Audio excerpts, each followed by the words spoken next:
시간에 우리 요나단의 이제 믿음을 또 함께 봤고 또 사울의 형식을 함께 이제 비교해서 봤습니다. 사울은 평생을 힘센 사람이나 용감한 사람을 모으는데 이제 혈안이 되죠. 우리 앞장 우리 14장 마지막 우리 52절 함께 같이 보도록 하겠습니다. 우리 앞에 한번 스크린 한번 띄워주시고 함께 같이 읽어보겠습니다. 자, 시작.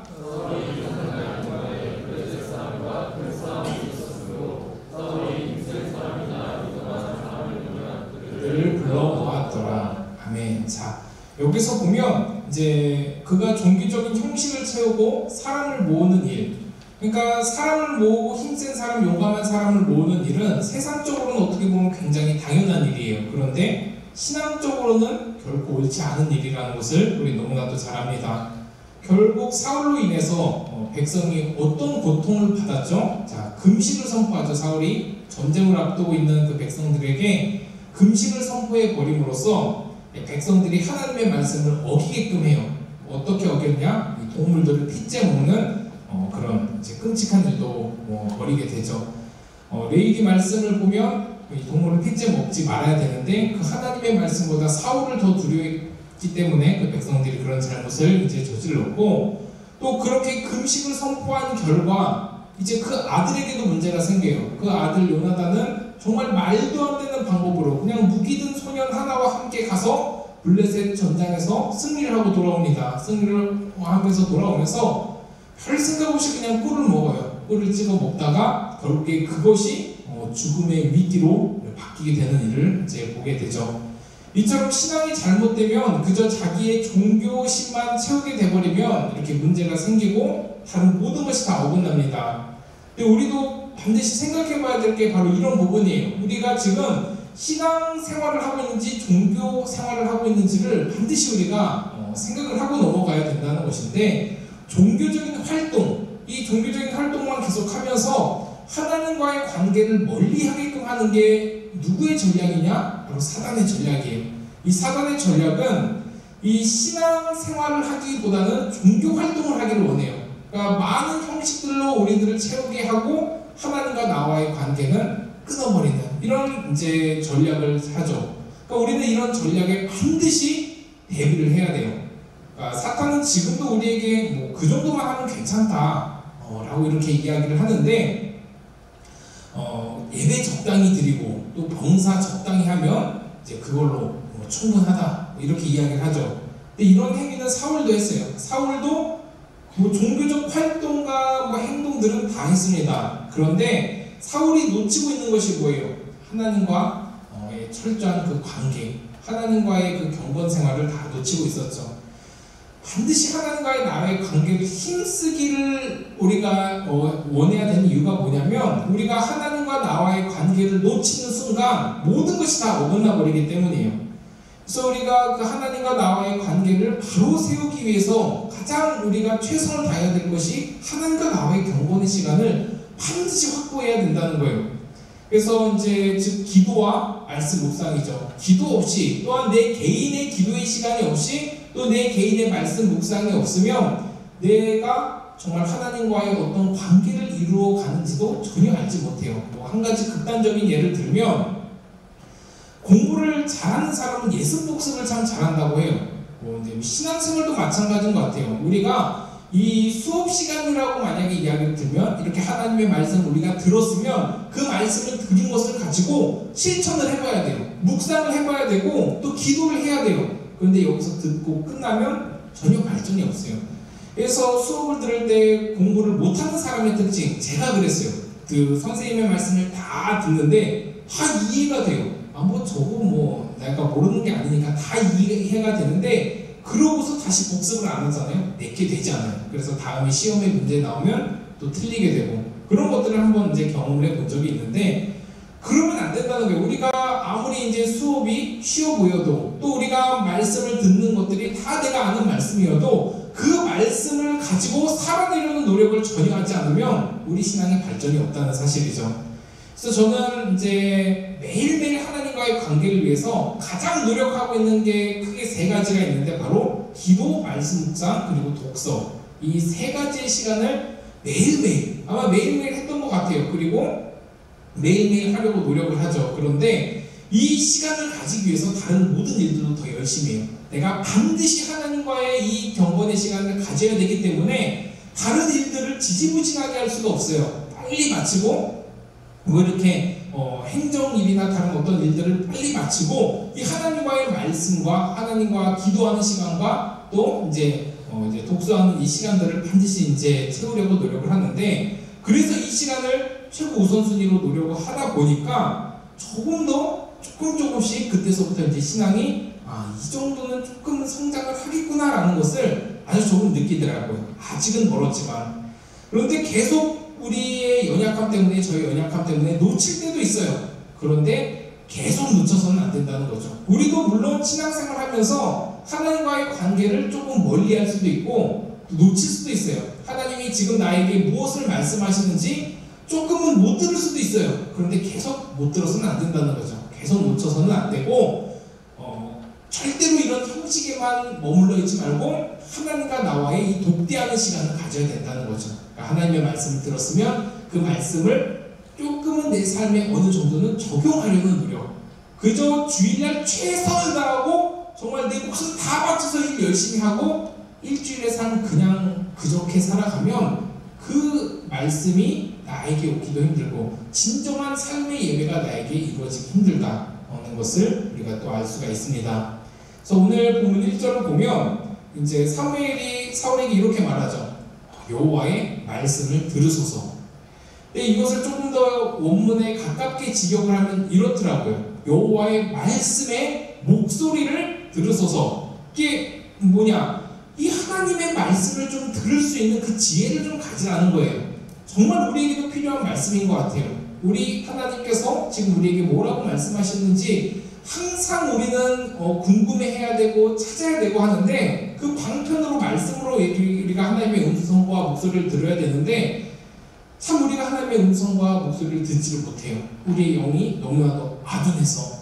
근데 뭐 실제 목소리가 사람의 음성처럼 그렇게 들리는 건 절대 아니에요. 지금도 많은 어떤 선교 단체에서 하나님의 음성을 실제로 마음의 울림으로 어떤 귀의 음성으로 들린다고 이야기를 하는 경우도 있는데 거의 다 뭐 이단이라고 보면 돼요. 그럼 하나님의 말씀을 들을 수 있는 방편이 뭡니까? 기도도 어떻게 보면 아니에요. 하나님의 말씀이에요. 하나님의 말씀. 하나님은 우리에게 계시를 하기 위해서 어떤 방편을 쓰셨냐면 이 문자, 이 언어가 아니라 이 문자라는 것을 통해서 우리에게 계시를 하시기로 그것을 선택을 하셨어요. 글씨로. 그렇기 때문에 이 하나님이 글씨를 선택을 하셔서 성경책을 통해서 우리에게 날마다 계시를 하세요. 이게 가장 정확한 하나님의 말씀입니다. 그래서 저희 아이들이 이제 가장 좋아하는 성경 동화의 한 부분이 있어요. 요새는 좀 잘 읽어주지 못하는데 그 성경 동화 이야기 중에 이제 솔로몬 이야기가 있어요. 자, 솔로몬 이야기가 있는데 이렇게 솔로몬 이제 흉내도 내고 막 이렇게 해주면 참 이렇게 아이들이 좋아하는데 거기서 이제 읽었던 건데 뭐 계속 읽어달라면 귀찮잖아요. 그런데도 뭐 계속 조금 이렇게 읽어주다 보니까 계속 그 말씀이 이렇게 계속 생각나더라고요. 이제 차를 운전하면서도 그 장면이 막 생각나고 뭐 계속 막 몇십 번 읽다 보니까 근데 거기서 이제 하나님이 솔로몬에게 나타나셔서 물어요. 야, 너 진짜 나에게 1000번째 재물을 줬으니까 내가 너무 감동이다. 야, 내가 너한테 무엇을 줄까라고 이야기를 했을 때 이 솔로몬이 무엇을 이야기하냐? 우리 열왕기상 3장 9절 우리 스크린으로 한번 띄워주시고 한번 같이 읽어볼게요. 열왕기상 3장 9절 혹시 준비가 됐나요? 자, 우리 한번 같이 읽어보겠습니다. 시작. 누가 주의 이 많은 백성을 재판할 수 있사오리이까? 듣는 마음을 종에게 주사 주의 백성을 재판하여 선악을 분별하게 하옵소서. 자, 뭐를 달라고 하죠? 듣는 마음을 달라고 해요. 지혜를 주세요 이렇게 이야기 안 했어요. 부귀영화를 주세요 이렇게 이야기 안 하고 내가 내 백성을 잘 다스릴 수 있는 능력을 달라고 안 했어요. 듣는 마음을 달라고 했어요. 이 듣는 마음을 달라고 했을 때 하나님께서 가장 기뻐하시고 너무 행복하셔서 그 뭐 다른 어떤 것을 다 더해주세요. 그러니까 사실 우리가 지혜라고 생각을 했을 때 지혜는 무엇인가? 바로 듣는 태도다. 뭐 듣는 스킬이 아니라 이제 그 듣는 자세, 듣는 태도예요. 그래서 우리가 듣는 마음이 바로 이런 지혜인데, 실제로 지혜는 하나님의 음성을 들을 수 있는 마음을 가지고 있는 게 진짜 지혜예요. 내가 하나님의 말씀을 들을 수 있는 마음밭이 있고 또 그런 태도가 있는 것이 진짜 지혜라는 건데, 이 지혜를 우리는 너무나도 무시하죠. 우리가 지혜라고 하면 어떤 것을 판결을 하고 어떤 것을 막 이렇게 재판을 잘하고, 뭐 솔로몬의 지혜를 그렇게 생각을 할 수 있는데, 솔로몬의 지혜는 철저하게 다 듣는 마음에서 나와요. 가장 유명한 이야기가 있잖아요. 그 이제 두 여자가 나와서 이 아이가 내 진짜 아이입니다 라고 막 그렇게 서로 우겼을 때 그 두 여인의 마음을 봐요. 마음을 봐서 판결을 내립니다. 그래서 그 아이를 반으로 잘라라! 왜 우리 아이들이 이런 이야기를 좋아하는지 모르겠는데, 잘라라고 막 그렇게 하니까 한 여인은 막 울고불고 안 해요. 차라리 저 여자한테 주세요 이렇게 이야기를 하고, 또 한 여인은 아이 뭐 이렇게 되고 그냥 잘라요 이렇게 이야기를 하죠. 어차피 내게 아니니까 그냥 제가 가지니 그냥 다 못 가지자, 뭐 이런 마음가짐이죠. 근데 그 마음을 솔로몬이 볼 수 있었다는 거예요. 그 백성의 마음을 볼 수 있었다. 그러니까 지혜라는 것은 하나님의 음성을 듣는 것이고, 또 백성의 음성과 그 백성의 마음을 듣는 것을 또 이제 볼 수가 있죠. 그런 의미에서 이제 우리 사무엘이 사울에게 여호와의 말씀을 들으라 라고 이야기를 하는 거예요. 이 사무엘서 이제 역사서에 전체적으로 계속해서 강조하고 있는 부분이 뭐냐면, 여호와의 음성을 들으라요. 여호와의 말씀을 청종하라. 그런데 듣지 않는 결과 어떤 일이 일어나는가를 계속해서 보여주고 있는 거죠. 듣고 순종하면 모든 것이 다 형통할 텐데, 듣고 불순종하니까 문제가 생긴다. 이게 어떻게 보면 역사적의 가장 큰 주제라고 볼 수가 있습니다. 그래서 2절, 3절도 우리 함께 같이 이제 보도록 할 텐데, 2절, 3절의 내용은 그거예요. 이제 15장 2절, 3절의 내용은 아말렉과 싸우라 이렇게 이야기를 하고, 우리 하나님께서 이제 이렇게 이야기하죠. 남녀노소 뭐 젖먹이까지 다 죽이라 라고 이렇게 이야기를 하십니다. 뭐 아무리 우리 하나님이라 그래도 아무것도 모르는 뭐 애기까지 젖먹이까지 죽이라 하시냐, 사실 이 부분들이 불편하게 다가오는 측면들이 다 있었을 거예요. 사실 저도 굉장히 불편하게 다가왔던 부분이긴 합니다. 근데 실제 남녀노소 다 죽이라고 하니 하나님의 말씀은 뭐 여기서만 등장을 한 게 아니에요. 여호수아 군대에도 동일하게 등장을 합니다. 여호수아 군대에도 동일하게 하신 말씀인데, 이 말씀은 굳이 왜 하셨을까? 세상적으로 봤을 때는 너무나 무자비한 하나님으로 보일 수도 있고, 그런 좀 잔인한 하나님으로 그려질 수 있는 이 부분을 왜 그렇게 하나님은 강행하셨을까? 우리 반드시 또 생각해 봐야 될 부분이에요. 왜 그렇게 하셨는가? 핵심이 첫 번째가 바로 뭐냐면, 이 방법이 바로 하나님께서 자기 백성을 지키시기 위한 방법이기 때문이에요. 하나님은 자기의 백성을 지키기 위해서 다른 모든 것들을 차단하신 것이다. 우리가 여기서 조금은 잘 생각해 봐야 될 것이 무엇이냐면, 부모는 자녀를 위해서 일을 해요. 그리고 자녀를 위해서 행동을 합니다. 하나님은 그의 자녀를 위하여 이 땅에 내려오셨어요. 이게 우리 신앙에서 정말 중요한 부분이에요. 하나님께서 그의 아들을 예수 그리스도를 이 땅에 보내주셨을 때 불특정 다수 모든 사람을 위해서 보내주셨다 하지 않으세요.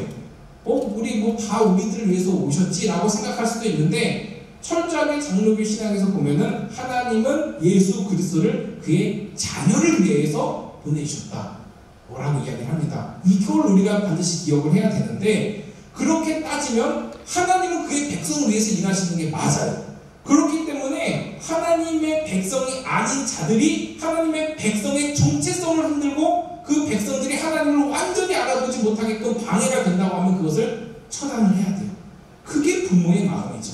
그러니까 그런 시선으로 봐야지, 뭔가 다른 것으로 보면은 조금 오해가 생길 수 있는 부분입니다. 그리고 또 하나 볼 수 있는 게 뭐냐면, 이 장면은 철저하게 마지막 날의 예표를 보여주고 있는 그림이에요. 이미 마지막 날에도 우리 예수 그리스도께서 이 땅에 재림하시면 초림 주는 구원주로 오셨지만 재림 주는 심판주로 오십니다.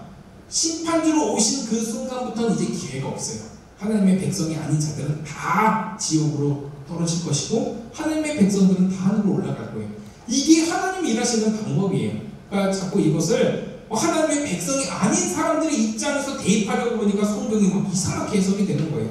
철저하게 성경은 자기 백성을 위해서 이렇게 스토리가 이어져 갑니다. 그래서 성경을 잘 보면은 이방 민족에 대해서는 하나님이 크게 관심이 없으세요. 이방 민족을 쓰시는 경우도 있습니다. 그런데 하나님은 철저하게 그의 백성에게 초점이 맞춰져 있다.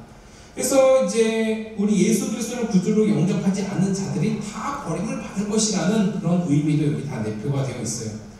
그래도 그렇지 어떻게 어린 아이를 그럴 수 있냐라고 우리가 생각할 수가 있는데, 이 부분에 관해서는 많은 신학적인 논란이 있긴 하지만 어린 아이가 죽으면 어떻게 될까? 아무런 예수 그리스도를 구주로 영접을 할 수도 없는 그런 어린 아기가 그저 그냥 죽임을 당하면 걔는 그냥 지옥에 떨어지나? 그건 좀 너무 심하지 않나? 이런 많은 고민들 가운데서 성경의 한 부분이 그걸 또 증거해주고 있는 부분이 하나 있어요. 뭐냐면 다윗은 이제 자기 자녀가 이제 아픈 그 상황을 맞이하게 되죠. 바세바를 통해서 낳은 그 아이가 7일 동안 이제 사경을 헤맵니다. 너무 아파요. 그럴 때 다윗은 아주 울며 밥도 먹지 않고 금식하고 그 아이를 살려달라고 막 애원하고 붙들어요. 아이가 아파서 쓰러져 있는데 그 아빠의 마음이 어떨까? 그거는 말도 못해요. 막 울며 불며 그 아이를 위해서 기도를 하죠. 기도를 하는데 결국 그 아이가 하늘나라로 가요. 가면서 다윗이 하는 행동이 무엇이냐? 옷을 정갈하게 입어요. 그리고 몸에 기름을 바르고 밥을 먹어요. 그렇게 이제 정상적으로 돌아온 다음에 백성들이 의아해요. 신하들이 어떻게 저렇게 슬퍼하다가 갑자기 저렇게 또 밥을 먹나, 좀 이상하다라고 했을 때 다윗이 한 말이 뭐냐면, 나는 그에게로 가려니와 그는 나에게로 올 수 없다 라는 이야기를 해요. 이건 뭐예요? 나는 그에게로 갈 것이다. 그 아이는 하나님의 곁으로 갔다는 거예요. 그러면 이것을 신학적으로 우리가 어떻게 이해를 해야 되냐면 하나님을 구주로 영접할 수 없는 약간 자아가 아직 형성되지 않은 그 나이대가 우리 담임 목사님은 은총이 나이대로 다 이렇게 결정을 내리셨긴 했는데 그 정도일 것 같아요. 어린 아이는 이런 해석도 있어요. 어린 아이는 죽으면 천사가 된다, 이런 이야기도 있는데, 이 자아를 가지고 있지 않는 어린 아이는 다시 하나님 곁으로 간다고 이해하는 게 좀 성경적인 흐름에서 보는 게 더 맞아요. 우리 하나님께서는 예수 그리스도를 구주로 영접하지 않으면 다 지옥에 가는 건 맞죠. 하지만 그 구주로 영접할 수 없는 그런 상황 속에 있는 아이들은 어떡할 거예요? 정말 말도 못하고 정신이 온전치 않은 아이들은 어떻게 할 거예요? 그런 부분에 관해서는 하나님께서 특별 은총을 주셨다고 이해하는 게 조금 더 성경적으로 이해하는 게 편해요. 알 수는 없어요. 하나님께서 예수 그리스도 이 땅에 다시 보내주셔서 우리가 천국 가봐야 알 수 있는 부분이긴 하지만 성경적인 흐름으로 봤을 때는 그렇다라는 것으로 볼 수가 있습니다. 그렇기 때문에 하나님께서는 그 어린 아이를 차라리 우상에서 물들어가지고 그 자녀들이 그 부모에 따라서 그렇게 지옥 가느니 차라리 진멸해 버리는 게 어떻게 보면 더 자비로울 수 있는 부분이에요. 이것을 우리가 하나님의 입장에서 잘 이해를 해야 됩니다. 이 본문을 가지고 계속 하나님은 무자비하다, 하나님은 잔인하다 이렇게 해석하면 안 돼요. 만약에 내 자녀를 누가 죽이려고 해치는데 그거 가만 냅두고 그 아이를 위해서 내 아이 해친 아이를 위해서 그렇게 하는 부모 있어요? 없어요. 저도 그래요. 누군가가 우리 아이들을 사랑해주면 그 사람 더 사랑해주는 게 그게 부모의 마음이에요. 누군가 우리 아이들을 해치려고 하면 그거 막으려고 하는 게 부모의 마음이에요. 우리 하나님의 마음이 그래요. 우리 백성으로서, 하나님의 백성으로서의 정체성을 막 잊어버리고 그렇게 또 이제 어떻게 돼요? 정결하지 못하게 그렇게 하나님을 잊고 살아가는 그것을 방지하기 위해서 하나님이 이 명령을 내리셨다는 것을 우리가 알아야 돼요. 그래서 더 이상 하나님을 오해하지 않았으면 좋겠어요. 우리 하나님은 절대로 잔인한 하나님이 아니에요. 가장 적합한 방법으로 선택하신 방법이 바로 이 방법이에요. 우리는 다 이해할 수 없어도 하나님이 선택하신 것이 가장 옳은 거예요. 우리의 눈에는 이해가 되지 않아도 하나님이 선택하셨으면 이것은 가장 선한 방법이에요. 심지어 젖먹이까지 죽이라고 하셨을지라도 하나님이 하시라고 하셨으면 이 방법이 최고의 방법이다. 그것을 우리가 반드시 깨닫기를 소원합니다. 그렇게 이제 다 진멸하라는 것이 하나님의 이제 마지막 명령이었는데, 그런데 사울은 그 명령을 들어요. 듣고 이제 백성을 소집을 합니다. 이제 백성을 소집을 하는데 4절에 보니까 이제 그 보병이 20만 명이라고 했는데, 여기는 이제 요 부분이 생략이 된 것 같아요. 이스라엘. 그러니까 이스라엘에서만 20만 명이 모였고, 그 다음에 4절에 또 뒤에 보니까 유다에서 10,000명이 모여요. 그럼 총 몇 명이 모였죠? 20만 명이랑 1만 명, 21만 명. 굉장히 많이 모인 것이죠. 엄청 많이 모인 이제 그런 전쟁이 됩니다. 그래서 그렇게 나가서 싸워요. 싸워서 승리합니다. 하나님이 하라고 하신 싸움이니까 승리를 하는 건 당연하죠. 그런데 여기 문제가 생겨요. 자, 우리 9절을 좀 자세히 한번 더 읽어보도록 하겠습니다. 우리 15장 9절입니다. 자, 우리 함께 같이 읽어볼게요. 자, 시작. 사울과 백성이 아각과 그의 양과 소의 가장 좋은 것 또는 기름진 것과 어린 양과 모든 좋은 것을 남기고 진멸하기를 즐겨하지 아니하고 가치 없고 하찮은 것은 진멸하니라. 자, 이게 뭐예요? 좋은 것은 남기고 하찮은 것만 진멸했다. 이게 할 행동은 아니죠. 하나님께서 다 진멸하라고 했는데 하나님께서 보시기에 악을 행하고 있는 거예요. 자, 그런데 더 큰 문제가 뭐냐면, 이 어떻게 보면 하나님이 주신 마지막 기회일 수 있는데 그것을 듣지 않고 자기 좋을 대로 해석을 한다는 게 더 큰 문제예요. 자, 뭐가 문제냐면 듣기는 들어도 일부만 들은 거예요. 다 듣지 않고. 그러면서도 들었다고 착각을 하는 사울의 모습을 볼 수 있어요. 뭐냐면 이 하나님이 무엇을 원하시는지 완전히 영적으로 귀머거리가 됐기 때문이에요. 분명히 하나님은 다 진멸하라고 했는데 하나님의 명령인데 왜 사울은 이런 행동을 했을까? 영적으로 어두워졌기 때문이다. 우리는 안 그럴 수 있을까? 우리도 사실 여기서 자유롭지 못해요. 왜냐? 듣는 마음이 없으면 우리도 이런 잘못을 할 수 있다는 거예요. 하나님이 원하는 것은 이건데 이것과 상관없는 이 일을 하면서 이건 하나님이 더 원하시는 일일 거야 라고 착각을 하는 거죠.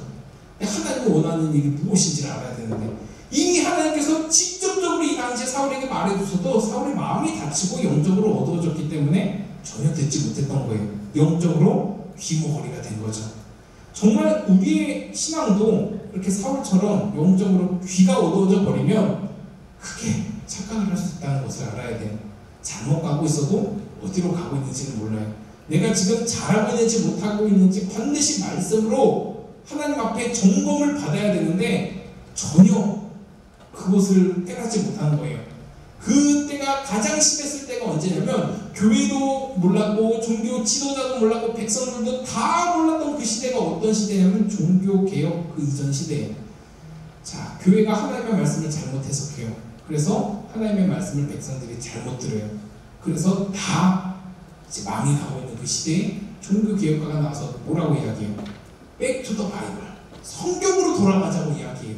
그래서 성경이 우리에게 주어진 거예요. 그 당시에는 성경이 일반 성도들한테 주어지지 않았어요. 성경을 잘못 볼 수 있으니까, 성경을 해석할 능력도 없으니까, 잘못 보다가 이상하게 해석을 할 수 있으니까 백성들은 보지 마라. 오로지 나만 너희에게 말씀을 전해주겠다고 하면서 교황청에서 항상 말씀이 정해져서 내려와. 그래서 그 말씀만 전해요. 그런데 사제들이 그 말씀을 잘 듣다가 어떤 한 사제가 도저히 이건 아니에요. 그러다가 뛰쳐나온 사람이 종교개혁가, 루터, 칼빈, 찌빙글리 이런 사람들이에요. 이런 사람들이 왜 나왔어요?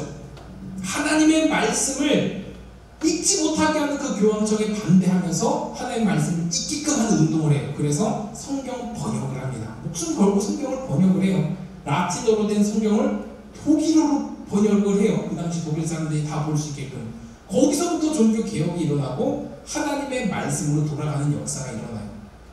누군가 전해주는 말만 들어서 그냥 그렇게 다 그냥 시궁창으로 갔던 시대가 바로 이 시대라는 거예요. 그렇기 때문에 우리는 어떻게 해야 돼요? 반드시 성경으로 돌아가야 되고 하나님의 말씀을 보아야 되고 이 말씀으로 살아내야 된다는 것이죠.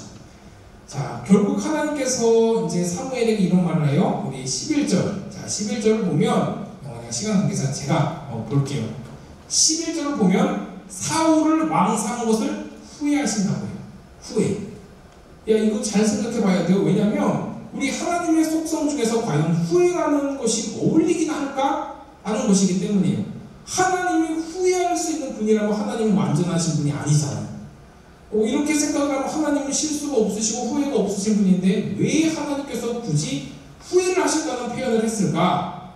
이것을 바로 생각을 해봐야 돼요. 하나님의 성품의 변화가 있었을까? 하나님의 신성에 격이 떨어졌는가? 아니면 성경에 오류가 있나? 잘못 해석했나? 이렇게 볼 수가 있는데 그렇게 보면 안 되고, 이 후회라는 표현을 쓴 이유는 하나님의 성품과 맞지 않은데 이런 극단적인 표현을 한 이유가 그만큼 사울의 죄가 크다는 거예요.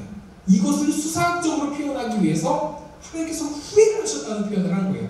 실제로 후회가 없으신 분이 그만큼 사울의 죄가 크다는 것을 보여주기 위한 것이죠. 우리가 또 잘 생각해야 될 게 뭐냐면은, 성경은 언어, 이제 문자로 이렇게 채택이 돼 있잖아요. 하나님께서 이제 문자로 우리에게 계시를 해주는 방편으로 선택을 하셨는데, 그런데 하나님의 이 엄청난 지혜를 단순히 인간의 이 문자에 갇혀서 써야 되니까 한계가 있는 거예요. 하나님의 무궁무진한 지혜와 그 풍성한 그 표현을 인간의 언어로는 담을 수 없는 거예요. 그래서 인간에게 적합하게 이해할 수 있도록 쓰여진 표현이 바로 이 후회라는 표현이에요. 그러니까 크게 두 가지로 볼 수가 있는 거죠. 사울의 죄가 그만큼 크다. 그리고 두 번째로 인간에게 적합하게 이해할 수 있게끔 하기 위해서 이 표현을 쓰신 것이다 라는 거죠. 결국에 마지막 기회에 빠져 사울은 놓치게 되고 하나님이 후회하신다고 말할 정도로 후회가 없으신 분이 이런 극단적인 표현을 써서 사울의 죄를 지적을 하죠. 그리고 또 이제 사울이 어떤 행동을 하나, 자 우리 12절을 또 보겠습니다. 자 12절을 보면 이것도 읽고 싶은데 제가 또 읽겠습니다. 자기를 위하여 기념비를 세웁니다. 자 좀 뒤쪽으로 가면 자기를 위해서 기념비를 세워요. 자 이쪽이 나오죠. 자, 이게 무슨 이야기냐면 하나님의 영광을 자기가 가로챈 거죠. 하나님이 이루신 그 전쟁의 승리를 자기가 가로챈 거예요. 하다 못해 정말 하나님이 진멸하는 것도 진멸 안 하고 자기를 위한 기념비를 세운다? 이게 완전 막가자는 거예요. 근데 이런 자기를 위한 기념비를 지금 세우는 일들 우리도 할 수 있다는 것을 반드시 알아야 돼요. 지금 하나님의 일을 하면서 청지기로서 마땅히 해야 할 일을 할 뿐이면서 자기 기념비를 세워요. 이것은 내가 한 일이다. 이건 내가 한 일이다. 이건 내가 한 일이다. 그러면서 나의 업적을 세워요. 나의 공로를 세우고 오직 예수 공로 피를 힘입어 우리가 나아가는 게 신앙의 모든 것임에도 불구하고 그 안에 자꾸 내 공로를 집어넣어요. 내 영광을 집어넣고 이런 행동들을 이 영적으로 눈이 어두워지면 반드시 나옵니다. 반드시 나와요. 하나님의 일을 하면서 내 영광을 위해서 이렇게 받으려고 하는 이런 마음가짐 있잖아요. 그때는 내가 지금 영적으로 어두워졌다는 이야기예요. 저도 마찬가지예요. 뭔가 조금 이렇게 인정받지 못하고 막 서운해할 때 딱 돌아보면 내 영이 문제가 있어요. 자, 그 사람이 바로 나일 수 있다는 생각을 해야 됩니다. 그리고 이제 13절을 보면 또 이제 얼마나 영적으로 어두워졌는지 이제 사무엘을 만났어요. 사울이 이렇게 이야기를 해요. 내가 여호와의 명령을 행하였나이다 라고 이야기를 해요. 하나도 안 해놓고 행하였나이다. 실제로 자기가 있다고 착각을 하는 거예요. 그러니까 어떻게 이런 착각을 하게 할 수 있을까? 정말 깊이 생각할 수밖에 없는 본문이에요. 자, 그런데 또 여기서 보면 영적으로 눈이 어두워지면 우리도 그럴 수 있다는 것을 반드시 알아야 되죠. 착각하지 않으려면, 이렇게 우리가 영적으로 어두워지지 않으려면 우리는 날마다 하나님의 음성을 들을 수 있어야 돼요. 하나님의 음성에 귀를 기울이기를 최선을 다해야 돼요. 그 방편이 뭐라고 이야기해요? 하나님의 말씀. 이 하나님의 말씀으로 나의 삶을 살아내려는 그 노력 가운데 우리 신앙의 발전이 있다는 거예요. 그냥 듣고 끝나는 것이 아니라, 착한 일을 해서가 아니라, 어떤 많은 부수적인 일을 해서가 아니라 하나님의 말씀을 듣고 그 말씀대로 순종하면서 어떻게든 한번 살아보려고 하는 그 노력 가운데서 우리 신앙이 성장하고 하나님이 무엇을 원하시는지를 깨닫게 된다는 거예요. 그렇기 때문에 하나님의 말씀을 들었잖아요. 그럼 그 말씀을 살아내려고 반드시 노력을 해야 된다는 거예요. 하나님의 또 말씀이 무엇을 말하는지 늘 귀를 기울여야 된다는 거예요. 근데 우리 너무나 귀 안 기울이잖아요. 솔직히 청년 때가 가장 힘들어요. 할 게 너무나 많아요. 친구들도 만나야 되고, 야식도 먹어야 되고, 또 해야 되고, 할 것들이 너무나 많아요. 그 너무나 많은 가운데서 사단이 가장 좋아하는 게 뭐예요? 정신없음. 막 너무나 바쁨. 그게 아니면 또 게으름. 뭐 이런 걸 줘가지고 하나님과 나와의 그 말씀에 독대하는 그 시간을 가로막아 버립니다. 이것을 우리가 알아야 돼요. 사단의 전략을 깨야 돼요. 이렇게 꿰뚫어야 돼요. 그런데 우리는 사단의 전략에 늘 넘어지고 쓰러지죠. 그러니까 이제 사울이 이제 왔어요. 보니까 다 진멸을 하라고 했는데 어디서 막 이제 양 소리가 막 들려요. 그러니까 14절에 이렇게 물어요. 이 양의 소리, 이 음매하는 이 또 소의 소리는 뭐냐고 물어요. 아니 다 진멸하라고 했는데 도대체 이 양의 소리는 뭐고 소의 소리는 뭐냐고 사울이 너무 놀란 거예요. 설마 마지막 기회인데 사울이 그래도 들었겠지 했는데 양하고 소 이런 것들을 다 가져온 거예요. 그 이 소리가 뭐냐고 물었는데 그때 사울이 뭐라고 말하는지 우리 15절은 한번 또 같이 읽어봐야 될 것 같아요. 우리 15절 같이 읽어보겠습니다. 우리 사무엘상 15장 15절. 자, 시작. 사울이 이르되 그것은 무리가 아말렉 사람에게서 끌어온 것인데 백성이 당신의 하나님 여호와께 제사하려 하여 양들과 소들 중에서 가장 좋은 것을 남기며 그 외의 것은 우리가 진멸하여 한다이다 하는지라. 와, 이 어떻게 이렇게 뻔뻔하게 거짓말을 할 수 있을지 몰라요. 그런데 이게 철저하게 자기 타협이에요. 하나님의 일을 한다고 하면서도 나를 위해서 일을 하면서도 그게 하나님을 위한 일입니다라고 타협하는 인간의 가장 악한 모습을 여기서 지금 보여주고 있는 거예요. 사울의 모습이 남의 모습이 아니에요. 지금 나의 모습이에요. 내 일을 하면서 이게 하나님의 일입니다라고 이야기하는 거죠. 지금 뭐라고 이야기를 해요? 양과 소들 중에서 가장 좋은 것을 남겼습니다. 왜요? 하나님을 위해서요. 자기를 위해. 하나님을 위해서면은 처벌해야죠. 그리고 여기서 또 다른 사람에게 책임을 전가를 해요. 무리가 끌고 왔다고 이야기를 해요. 내가 끌고 왔다고 안 하고 무리가 끌고 왔다고 해요. 그러면 상식적으로 생각해 봤을 때 무리가 가져왔으면 진멸하면 되잖아요. 이거 아니야. 하나님이 진멸하라고 했으면 진멸하면 되는데 진멸하지 않아요. 결국 자기가 한 일이에요. 다 눈에 보이는 거짓말을 하고 있는 거죠. 그러면서 또 가만히 보면 굉장히 불편한 표현이 나와요. 이 15절에 뭐라고 하냐면 당신의 하나님 여호와께 제사하라고 했대요. 우리 하나님이 아니라 당신 하나님. 야, 니네 하나님 이렇게 이야기를 하는 거예요. 그러니까 지금 하나님은 사울의 하나님이 아니에요. 지금 사울은 하나님을 하나님으로 인정하지 않고 있는 거예요. 하나님이라는 존재는 알고 있는데 하나님을 인정하지 않기 때문에 지금 당신의 하나님 여호와. 그러니까 하나님은 너의 하나님이라는 이야기죠. 어떻게 이런 표현을 할 수 있을까 할 정도로 좀 놀라운 표현이기도 합니다. 그래서 하나님을 하나님으로 인정하지 않은 거죠. 결국 23절에서 직접 하나님께 버림을 받습니다. 자, 그런데 우리가 잘 생각해 봐야 될 것이 뭐냐면 왜 하나님은 아말렉을 진멸하라고 했을까? 자, 우리 2절을 봐야 돼요.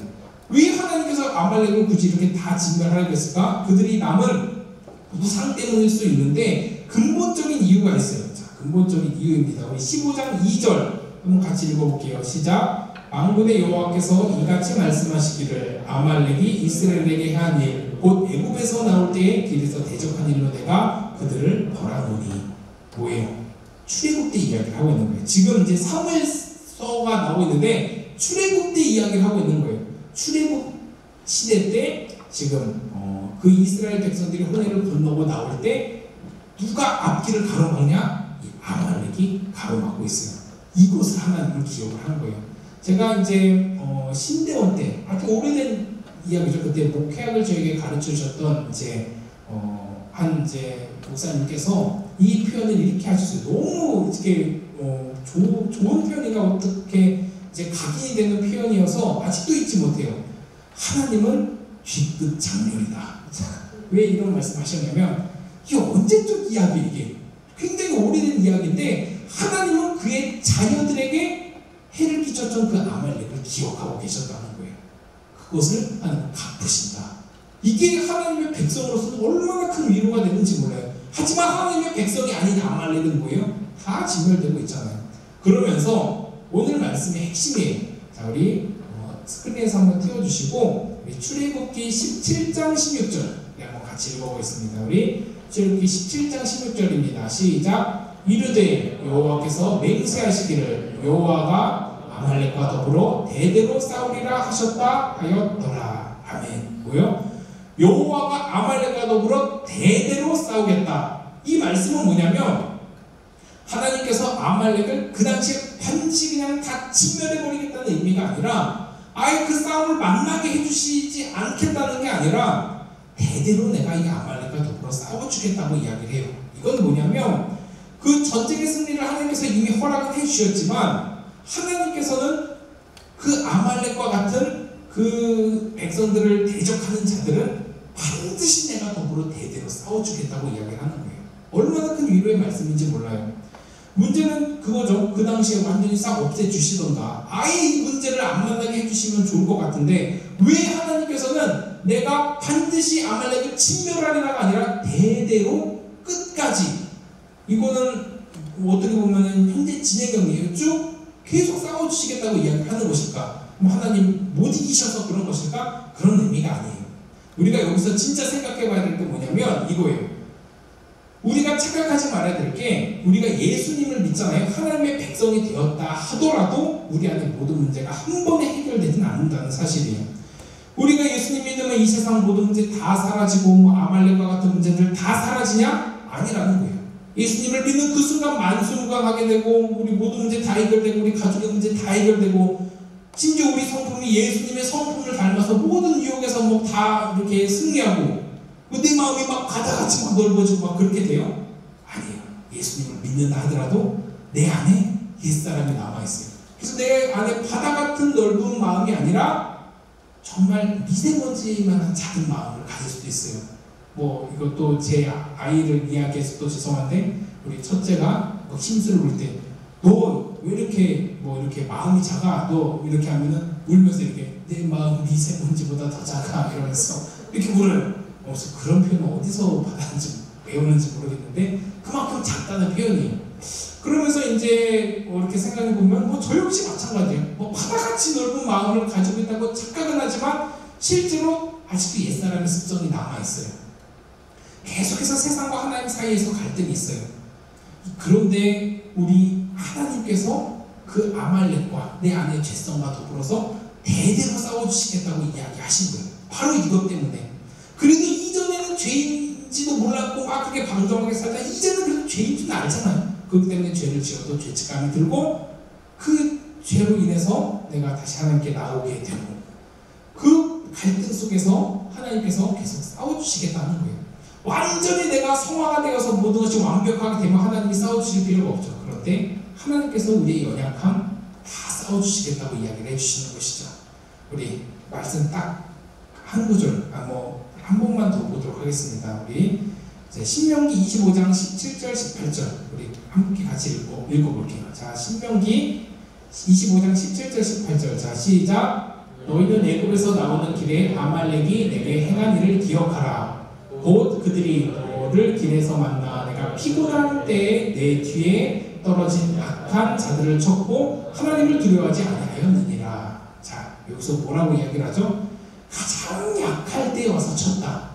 이 표현은 우리에게도 동일하게 지금 적용이 돼요. 우리가 가장 연약하고 약할 때 이 아말렉이 가서 우리를 쳐요. 우리가 늘 넘어지는 그거 있죠? 그거 쳐요.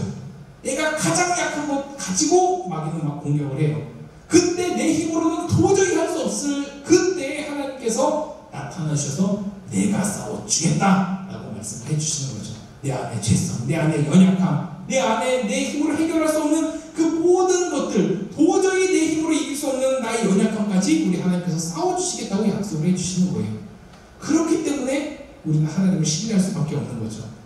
오래전 자신의 백성을 괴롭혔던 아말렉을 잊지 않으시는 그 하나님의 성품, 그 집요한 성품, 그 뒤끝 장렬하신 그 부모가 되면 참 치사해질 때도 있어요. 자기 자녀들만 이렇게 보게 되고 그러지 않으려고 노력을 하는 게 좀 성숙한 부모이기도 한데 요새 좀 안 그러더라고요. 자기 자녀가 최고예요. 남의 자식 귀한 줄 알아야 되는데 자기 자식 귀하면. 그런데 우리 하나님은 조금 더 이기적이에요. 자기 자녀만 알아요. 어쨌든 그렇게 하나님은 싸워주시죠. 절대로 내 의지로 죄 못 이기는 거 우리 너무나 잘 알아요. 내가 아무리 예수님 잘 믿는다 하더라도 내가 정말 하나님께 은혜 받았어요. 막 뜨겁게 기도했어요. 눈물 흘렸어요. 하더라도 죄에서 완벽하게 해결돼요? 절대로 안 돼요. 그런데 내 의지로는 그 죄 못 이기지만 다시는 그 죄 안 지겠다고 하지만 또 내 의지로는 넘어질 수밖에 없지만 우리 하나님을 의지하면 이길 수 있다. 이게 성경의 핵심이에요. 자, 우리 마지막, 진짜 마지막이요. 우리 18절, 사무엘상 다시 15장으로 가서 우리 18절을 읽고 마치도록 하겠습니다. 자, 18절입니다. 시작. 또 여호와께서 왕을 길로 보내시며 이르시기를 가서 죄인 아말렉 사람을 진멸하게 다 없어지기까지 치라 하셨거늘. 다시 이렇게 치라고 하시죠. 그런데 여기서 정말 딱 이 한 표현만 볼게요. 무슨 표현이냐? 아말렉을 어떻게 표현하냐? 바로 죄인 아말렉이라고 표현을 해요. 죄인이라고 표현을 합니다. 자, 이 죄, 참 이 죄가 아직도 우리를 계속 공격을 해요. 아말렉과 같은 이 죄가 우리를 공격하고 힘들게 합니다. 그때 우리는 하나님의 자녀가 되어서 늘 성화의 삶을 살아가기 하기 때문에 이 죄에 또 넘어지고 쓰러져요. 하지만 계속 싸워야 된다는 거예요. 언제까지 싸워야 돼요? 죽을 때까지. 아니, 예수 그리스도 다시 오실 때까지, 우리 하늘나라 갈 때까지 계속 싸워야 된다는 거예요. 우리 안에 이 아말렉과. 그 아말렉을 내 힘으로 싸우지 말고 어떻게 싸우라고 이야기를 합니까? 우리 하나님께서 싸워주시는 것을 보라는 거예요. 이게 성경의 핵심이고 오늘 말씀의 핵심입니다. 사울처럼 영적으로 완전히 아둔해져서 내 힘으로 형식적으로 하려는 그 모든 것들 다 내려놓고 하나님이 무엇을 원하시는지 반드시 말씀으로 살아내려고 노력을 하고 조금이라도 성화의 삶을 살아가려고 노력하는 우리 청년들 되길 바랍니다. 내 힘으로는 안 됩니다. 하나님을 의지하여 하나님의 말씀을 의지해서 승리하는 우리 모든 청년들 되기를 간절히 소원합니다. 아멘. 우리 시간 다 같이 일어나서 함께 찬양하겠습니다. 우리 1번, 나는 아무것도 아닙니다. 참 우리 찬양의 가사가 뭐 항상 그렇지만 좋아요. 나는 아무것도 아니에요. 정말 할 수도 없어요. 주님의 사랑과 은혜가 없으면 그 할 수 없는 나의 그 연약한 마음들 우리가 하나님 앞에 고백하면서 정말 이제 내가 사는 것이 아니고 그리스도가 내 안에서 사는 것이다.